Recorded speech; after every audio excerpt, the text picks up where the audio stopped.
Hai, Assalamualaikum, salam sejahtera. Kembali kita dalam diskusi santai Palestin. Pada episod yang ke-8, kita akan bincangkan boycott Chevron dan juga Siemens, dan juga kita akan bincangkan untuk beri tekanan kepada World Chess Tournament yang akan diadakan di East Jerusalem, tanah yang telah dirampas oleh rejim apartheid Israel. Tournament ini akan diadakan daripada 19 ke 22. Kita akan tengokkan sebentar lagi melalui website BDS. Ini merupakan berita terkini yang kita cuba highlightkan apakah kempen-kempen yang dijalankan oleh BDS. Pada kali ini saya akan buatkan pre-recorded video sebab pada Sabtu ketiga seperti biasa kita buat ada merupakan malam PRU ke-15. Jadi masing-masing orang Malaysia akan tertumpu kepada keputusan PRU 15 yang mungkin akan keluar sedikit sebanyak. Jadi kami tetap akan cuba untuk meneruskan segala perbincangan secara first and third. Walaupun kali ini kita buat secara recorded, mungkin selepas kita akan banyak buat recording until kita dapat a sizable audience. Sebab pada saya untuk live ni kita lebihkan kepada interaction. Jadi kalau tidak banyak audience atau pertanyaan, kita akan teruskan dengan recorded dan kita akan monitor juga segala perbincangan. Kita akan jawab insyaAllah kalau ada, tapi mungkin kita tidak beraksi secara live. Mari kita teruskan. Yang kita ingin bincangkan yang pertama adalah boycott Siemens. Saya akan sharekan, kalau tak ada masalah, website BDS. Anda boleh typekan BDS movement akan pergi. Kalau kita tengok, ini adalah website dia. Mungkin saya akan, kalau tengok dia Siemens and Chevron stop fueling apartheid and climate disaster. Basically dia ada two front. Satu adalah mungkin dia cakap juga pasal climate, dan juga yang paling penting apa kita nak tekankan sini adalah rejim apartheid Israel. Kita cuba tengokkan, saya akan cuba memberikan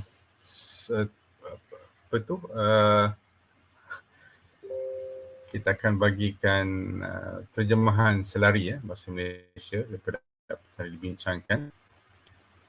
Untuk makluman, Siemens ni rakan saya memang ada bekerja di Siemens Malaysia. Tak silap saya ofisnya mungkin ada di Selangor, insyaAllah. Jiran saya. Jadi benda macam ni dia agak susah bila kita ada kepentingan. Tapi even cuba saya kongsikan macam Google pun, even orang bukan Islam, mereka cuba beri tekanan untuk Google, Amazon. Orang bukan Islam beri tekanan kepada syarikat mereka untuk tidak berkompromi dengan rejim apartheid Israel. Mereka staff untuk beri tekanan. Biarlah macam Siemens ni, US. Okey, kalau macam Chevron yang kita tahu kat sini, Chevron merupakan yang membawa Caltex, minyak Caltex di Malaysia, ada banyak. Jadi daripada sini mungkin tuan aware, kita mungkin buat kempen, kita akan cuba berhubung dengan Chevron owner ataupun Caltex, bagaimana kita boleh, kalau tuan tahu kita bukannya nak nothing personal dengan Caltex ataupun Chevron, tapi lebih kepada untuk beri awareness kepada orang lain bahawa syarikat ni dia telah bersekongkol. Kita cuba meng-highlightkan isu-isu Palestin through our boycott. Kita harap syarikat besar ni dapat perlu menghentikan dengan kerjasama dengan syarikat Israel, dan sikit sebanyak dia akan beri tekanan kepada Israel dan buatkan mereka boleh duduk berbincang dengan rakyat Palestin. Moga mereka mendapatkan hak mereka yang telah dicabuli. Sebab kita tahu umumnya syarikat Israel masih boleh beroperasi tanpa mempedulikan tekanan masyarakat terpaksa PB, kerana mereka telah didokong oleh Amerika Syarikat dan juga beberapa negara Europe yang besar. Jadi itulah permasalahannya. Mereka memerlukan kita, sokongan kita, masyarakat yang bebas untuk perjuangkan hak asasi yang asas kepada semua rakyat Palestin yang telah ditindas di dalam military occupation. The US corporation Chevron and German conglomerate Siemens are profiting from business with fossil gas that fuels Israel appetite and grave violations of Palestinian human rights on the one hand and the climate crisis on the other hand. So kita tengok sini kita on two front. Satu, Siemens dengan Chevron ni mereka membuat untung di atas penindasan sistem apartheid di Israel, kat atas rakyat Palestin, dan at the same time mereka juga macam media asing mungkin mereka juga memperjuangkan sustainable climate fight because gas minyak semua menyumbang adalah fossil fuel yang menyebabkan pencemaran ke dunia. So dia just masukkan sedikit lah. Of course this one is quite satu topik yang in itself agak controversial because banyak controversial masih digunakan lagi, tapi cuma you making money tu at the same time you bersubahat dengan rejim Israel. Kita nak syarikat-syarikat dunia yang besar yang mempunyai etik yang tinggi untuk tidak bekerjasama. That's what kita punya boycott.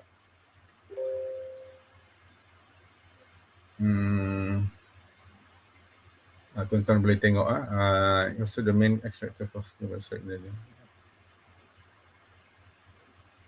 Chevron bring Israel billions of dollars in revenues from payment for its gas extraction license, helping to finance Israel war chest and its regime of apartheid. Dan kita tahu peperangan regime Israel, apartheid Israel ni, untuk dia adakan dia punya military untuk kenderaan aparatus memerlukan belanja yang besar, dan duit yang dapat ni boleh digunakan untuk biayai belanja tentera yang digunakan untuk tugas rakyat Palestin.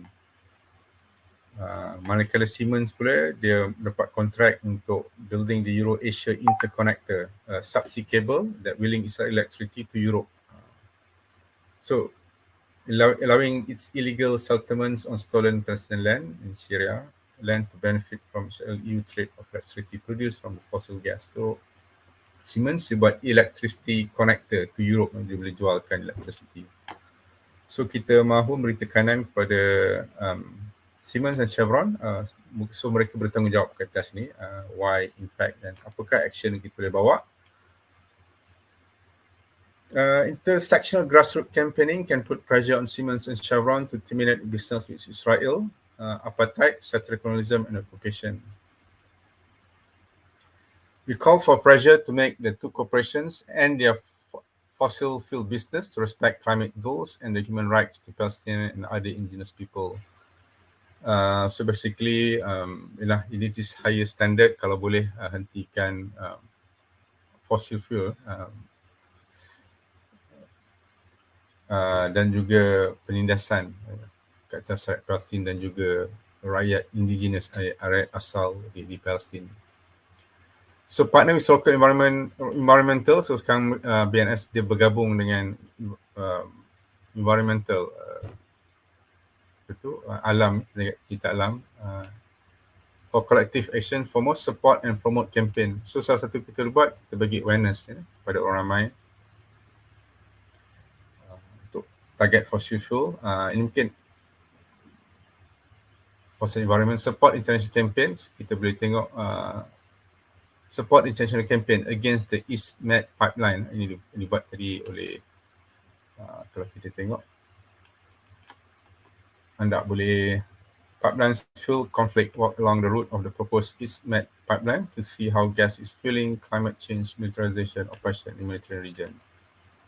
Kita tengok dekat sini, what is East Med, a mega pipeline. Anda boleh tengok, kita tengok daripada Israel, dia masuk Cyprus, pergi ke Greece dan juga ke Itali, macam mana gas ni dibuat, prepared on gas Israel.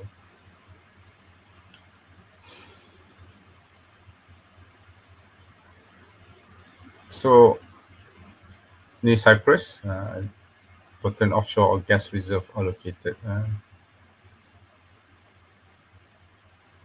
Turkey pun termasuk. Turkey has been sending exploration drill ships in disputed Cyprus waters. US interfering. So ini kita boleh baca, boleh tengok di Stop East Med. Boleh terus, tadi kita pergi pada BDS movement, boleh typekan. Carry out consumer boycotts and enforcement campaigns against Siemens. Kalau ada produk mungkin ada company, kita beri tekanan kepada mereka untuk tidak berbuat bisnes dengan Siemens ataupun Chevron. Campaign and lobby the exclusion of Siemens from public and private contracts and investment. Kalau boleh kita tak buat pelaburan dengan Siemens, sama ada daripada government ataupun private. Pressure investment pension funds to divest from Chevron and other fossil fuel corporations following the climate emergency. Okay, this is basically ada two fronts, satu on apartheid, satu on climate change. Kita beri tekanan kepada Chevron dan juga Siemens. Baiklah, kita teruskan pada kempen kita yang satu lagi, merupakan ini agak menarik. BDS dia selalu mengambil apa yang terjadi di dunia yang ada kena dengan Israel, dan kita akan cuba cari pasti di situ untuk memberikan awareness, untuk memberikan maklumat kepada orang ramai mengenai apa yang terjadi di Palestin.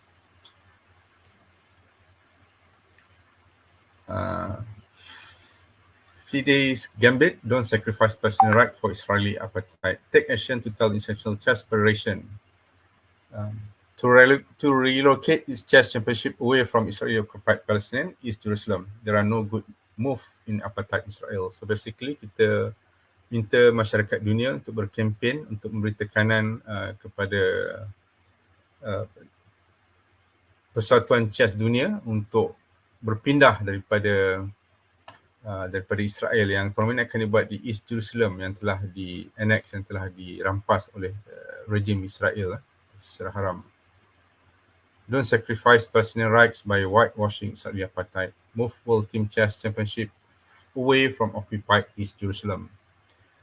So gambit is the term for a chess opening in which a player sacrifice a piece. So gambit ni mungkin orang chess lebih tahu, kita sacrifice something untuk for bigger cause. The International Chess Federations, the FIDE, short form, is planning to sacrifice personal human rights. They sacrifice personal human rights by holding its 2022 World Team Championship in Israeli occupied Palestine. Kita tengok dekat sana. Dia punya, okay, this is the negara yang masuk. This is kat Jerusalem, Israel, chess in Israel. Ini this is dia punya, kita tengok dia punya pool stage, akan start pada 19 hari bulan, Sabtu minggu depan, bersamaan dengan Piala U15 Malaysia. Ada dia punya group stage, dan dia juga ada play-off sampailah ke semi-final dan juga final pada 25 hari bulan 11 dan habis pada 26 hari bulan 11. Kita mengambil kesempatan dan juga BDS mengambil kesempatan sempena World Cup ni, kita akan buatkan kempen. Jadi tolong cakna dengan apa yang BDS cuba buatkan dan kami akan cuba hubungi anda. So ni ada chess, World Chess, cuba beri tekanan. Kita tengok dia punya action apa kita buat tadi. Kita pergi balik kepada BDS. Biasa kalau macam BDS movement ni, mereka ada berikan keterangan apa dia punya reason dia. There are no good move in apartheid Israel. This is basically all the move the world team championship from occupied East Jerusalem. Boleh baca dekat sini. Anda boleh menolong dengan baca, subscribe to their news. Macam mana kita boleh mungkin contact kita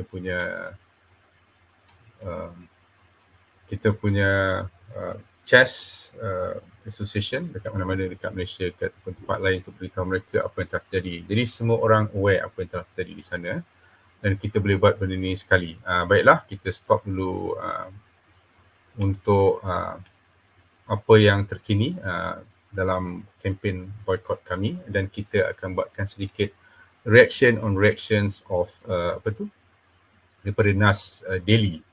Nas ini merupakan seorang rakyat Palestin yang telah selepas 1967 bila Israel occupied the whole of Palestine, telah menjadi sebahagian daripada rakyat Israel.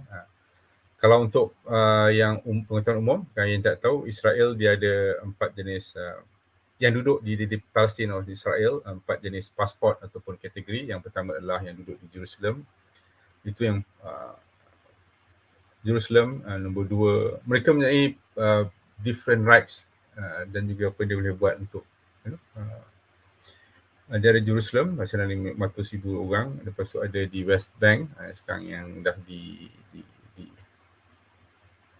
dikepung oleh tembok tinggi. Lepas tu kita ada Palestin di Gaza, dan ini semua ni dikepung oleh tembok dan military checkpoint. Dan yang last sekali adalah Palestin, Arab Palestin yang hidup sebagai rakyat Israel, di Israel proper, di negara Israel, selain daripada Gaza dan juga West Bank dan Jerusalem. So kita dengarkan, kali ini saya akan ambilkan rakyat Palestin yang tak salah saya, Salim Barahmah ni, seorang rakyat Palestin juga yang duduk di West Bank. Jadi ada 2 viewpoint, dan di hujungnya saya akan berikan sedikit pandangan saya mengenai apa yang mereka bincangkan ataupun mereka pandangan mereka. Baiklah, kita akan mainkan video ni. Okey. Sekejap, saya akan mainkan. Hi, my name is Salim Barahmeh, and this is my Palestinian ID. Akan besar. I love it so much. Israel gave it to me, even though I live in the West Bank. I don't have access to my own sea or an airport in my own country, but an Israeli with a blue ID can go wherever they want. Who cares about the oppression? I'm a dreamer. Welcome to Israeli apartheid, where your freedom and rights is decided by your ethnicity and the color of your ID. And that's been 1 minute. Welcome to Salim Daily. Insufferable, right? This is the fake positivity and the gap year vibes that have made this man colonization is terrible! A social media star with millions of views. Nas Daily is above politics and it's above hate. But now he's taking on a more serious and controversial topic. This is the most controversial video I will make, and it's about Israel and Palestine. Nas Daily just waited 6 years to make an All Lives Matter video about Palestine and Israel. Did he miss the No Justice, No Peace memo? Seems like him and Kanye both did. I wish I was born in Denmark instead, with blonde hair and blue eyes. But I wasn't. Those protests shook the world. And by the way, so did his own people.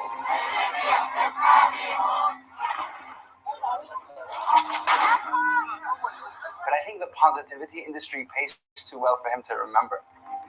His video wasn't only cringy, but it was also extremely dangerous. Let's get into why. What's in common with everything you saw? Suffering, pain, anger, suffering. It exists on both sides.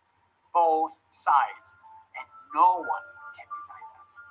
No one. Nas is being a bit cheeky here. The narrative that is driving his video is constructing an image of a conflict between 2 equal sides, not a colonizer and a colonized, or an oppressor and an oppressed, or an occupier and an occupied. This is called both-sidism, and it's about removing the context, which fundamentally alters the reality. So what? So apa yang Salim tu cakap betul lah. Dia bukan konflik, bila konflik antara war between 2 equal side, satu tu ada F-16, ada tentera, in fact nuklear pun ada tank, yang satu orang tu pakai batu je baling. So and berapa ramai yang dah mati sebelah Palestin. So dia kata kalau both sides suffer, so adalah satu benda yang tak berapa adil lah, ya. Dan kalau kita tengok sekarang dalam konteks, kalau dalam kita bergaduh, siapa yang start tembok dulu? So siapa yang datang dan ambil tanah orang yang dekat situ, kita tengok kat sini, dan dia disamakan adalah sangat-sangat tidak adil lah. What is the reality that Nas neglects to show? Yes, 20% of Israel is not Jewish. It is made of people like me, Muslim, Arab, Palestinian, for generations, but born under the Israeli government with an Israeli identity and passport. Well, for starters, his family didn't one day wake up and decide to become Israeli. Israel was literally built on top of them. Haganah troops searched for Arabs after capturing the city. His people were killed, their land colonized, and 750,000 Palestinians were forcibly expelled. It's called the Nakba, our catastrophe. So imagine telling the story of the United Saya rasa dekat sini dia ada salah sikit. I think 1948 tu, masa tu 50,000 orang tu dia keluar, masa tu lagi inilah itu satu isu yang lain yang masa Nas yang dia beri citizen ni, tidak silap saya pada 1967 bila dia conquer seluruh Palestin. Jadi mereka ada masalah dengan misalkan ada 600,000 orang Palestin yang telah di-conquer. Selain pada West Bank dengan Gaza tadi, ada juga 600,000 orang di Israel proper yang dia telah di-conquer. Jadi macam mana dia nak buat? Adakah dia nak buang ataupun nak bunuh semua orang? Jadi itulah satu permasalahan yang saya tengok pada Ilham Papi cakap, apa nak buat dengan orang macam Nas ni yang telah di-conquer atas dia orang. Jadi mereka telah decide untuk berikan kerakyatan kepada orang yang telah di-colonize dekat Israel, tapi mungkin dengan satu syarat, mereka kena kena tak boleh melawan Israel lah dan kena ikut undang-undang Israel. United States without acknowledging the erasure of Native Americans while being Native American. It's absolutely absurd. So, Nas, when you say things like, if Israel doesn't exist, that means the death of my family. It's absolutely horrifying, man. How much of this Kool-Aid did you actually drink? Oh, super! First of all, I love my Israeli passport.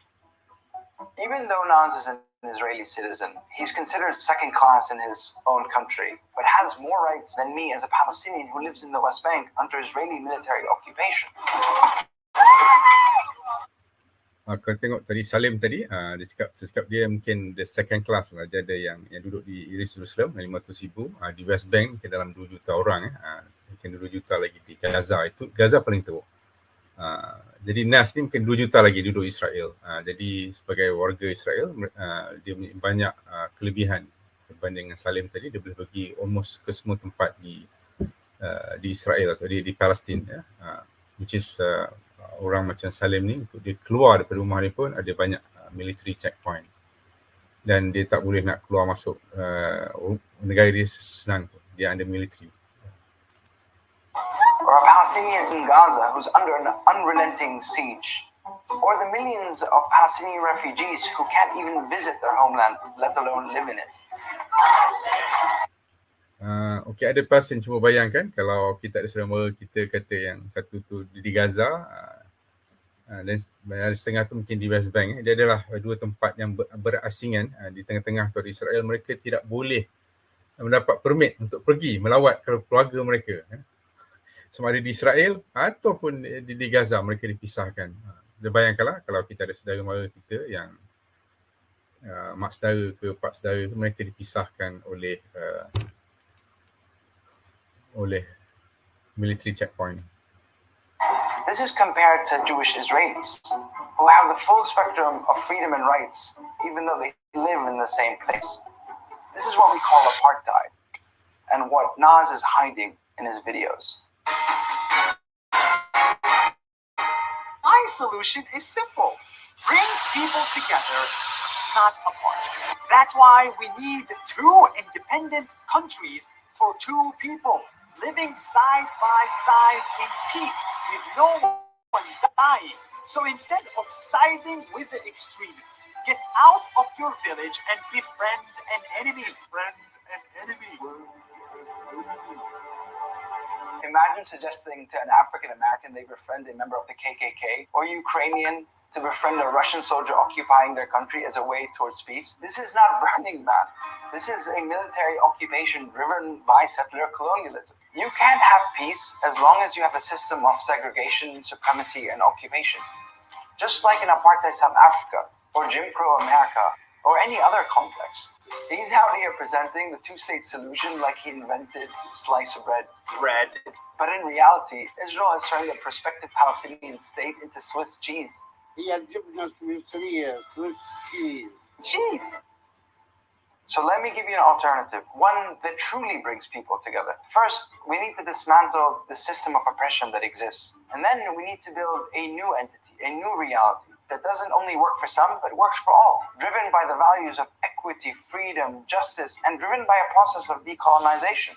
So Nas, my guy, stop fetishizing this infantilizing notion of peace wrapped up in this fake positivity bullshit. It's insulting to your people. Communities struggling for liberation all around the world have come to the understanding that without justice, there cannot be true peace. So Nas, say it with me. No justice, no peace. No justice, no peace. That's been more than 1 minute. See you tomorrow. Peace. Hi, my name is... Okay, basically that is that. Kalau kita boleh tengok tadi, satu benda yang kita kena faham, Nas mungkin dia lebih bebas, dia boleh keluar masuk, dia boleh pergi airport, boleh keluar. Saya Nas belajar di Harvard. Berbanding dengan Salim ni, dia mungkin tak boleh nak keluar pun walaupun dia diberikan beasiswa. Dia bergantung pada kerajaan Israel membenarkan mereka keluar daripada Gaza ataupun tak, dan keadaannya adalah sangat-sangat teruk. Jadi untuk seorang yang hidup di, I think Nas sekarang pun berada di Singapura, jadi untuk menyuruh orang seperti Salim ni, macam dia kata boleh tak orang Ukraine itu just berbaik dengan orang Russia untuk menyuruh orang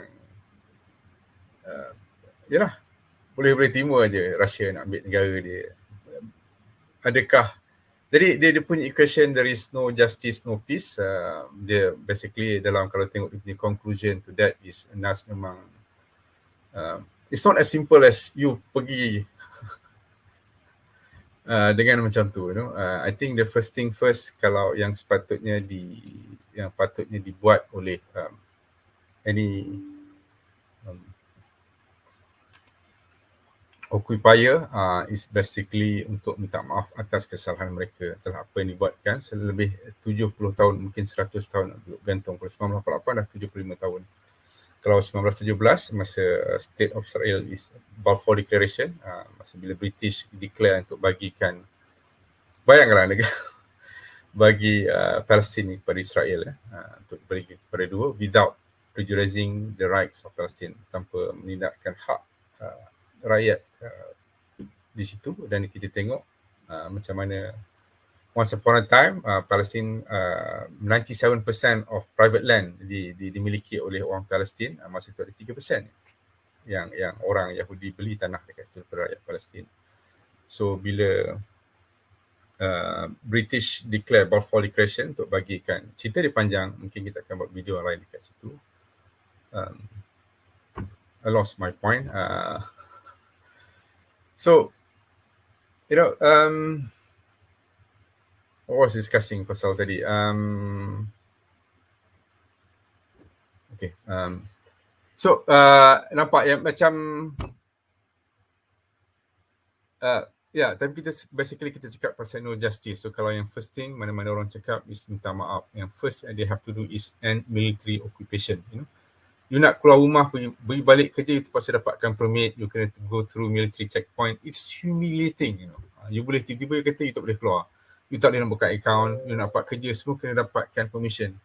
Untuk bagi, to put things in perspective, kalau you are Malaysia, dulu saya ingatkan saya seorang je, macam kita tak suka kalau nak pergi rumah orang, kata saudara ke kawan kita yang banyak sangat nak minta ID lah, kena turun kereta lah. Kalau macam tu kadang-kadang, kalau betul-betul tak ada urgent tu, memang kita jumpa kat kedai mamak.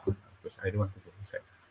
Dan benda ni dia was chat masa saya dengar Ustaz Badli Shah, Datuk Badli Shah, dia kata, suka tak macam orang kampung dia tak suka kalau nak pergi dengan rumah orang banyak sangat seperti checkpoint macam benda lah. And macam nak, you know. So you bayangkan itu baru macam Pak Gad. Yelah mungkin kita marah ke tak suka, dia tanya banyak benda nak bagi lesen. Mungkin orang yang jaga tu pun minta maaf, cakap kadang mungkin Bangla. dan kita mungkin pandang rendah dia macam tak sepatutnya. Mereka menjalankan kerja mereka, tapi kita tak suka. Bayang everyday you terpaksa kena go through. This is satu benda everyday kena buat. It's humiliating. Kata, So, I think Nas is, macam dia kata, tidak berpijak di bumi nyata. It's not right for me. Jadi, kalau dia perjuangkan Black Lives Matter, seorang berbaik, bukan, jadi mungkin saya boleh bagi some, backing untuk Nas, just satulah. Dia nak cakap, jangan demand for justice, just demand for peace, just berbaik. So it's not as simple as that. Mana-mana pun logik macam kata Ukraine kau baik dengan Russia. Dia benda tu tak boleh. There is no bukan namanya justice tu. I think the first macam you rogol orang, dia kata okay, aku RM50. Tak pun kau kahwin dengan aku. That's it. Jangan cakap banyak, kau tak aku bunuh kau. Kau jangan jerit kuat-kuat. So is that how we want to settle certain things? Is that justice? Just make peace, Cakap dengan the other rapist. This is the same thing. So the first thing, kalau macam perempuan tu for whatever reason, kalau macam nak berbaik, first thing the lelaki tu has to sincerely minta maaf. So it was a mistake. Itu satu. Macam second tu, probably you cannot turn back the clock. Tak boleh nak what yang dah meninggal tu meninggal. So probably we have to discuss how ini kita boleh macam kena bagi macam compensation.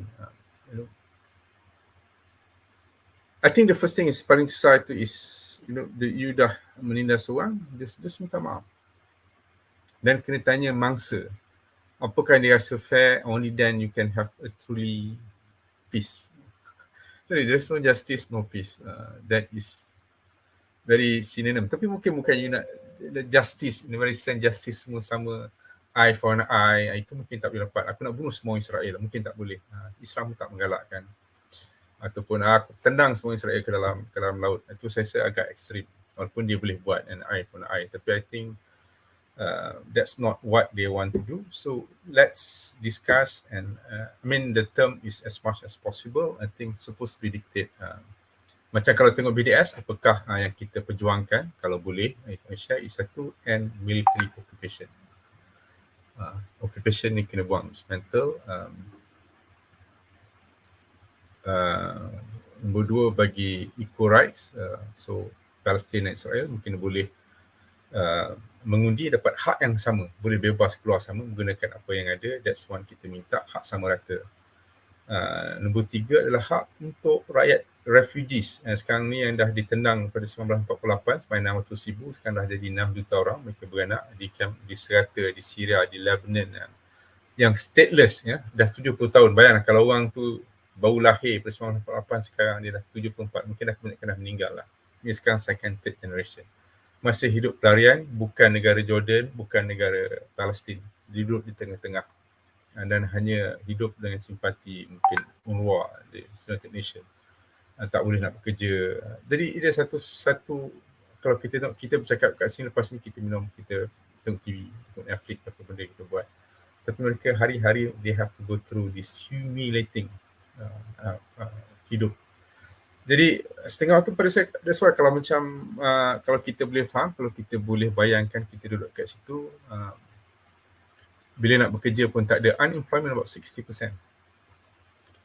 Kalau nak pergi kerja pun kena go through that checkpoint. So kadang-kadang that's why kalau you boleh bayangkan, dan orang kat situ banyak boleh ditahan, Palestin hidup dalam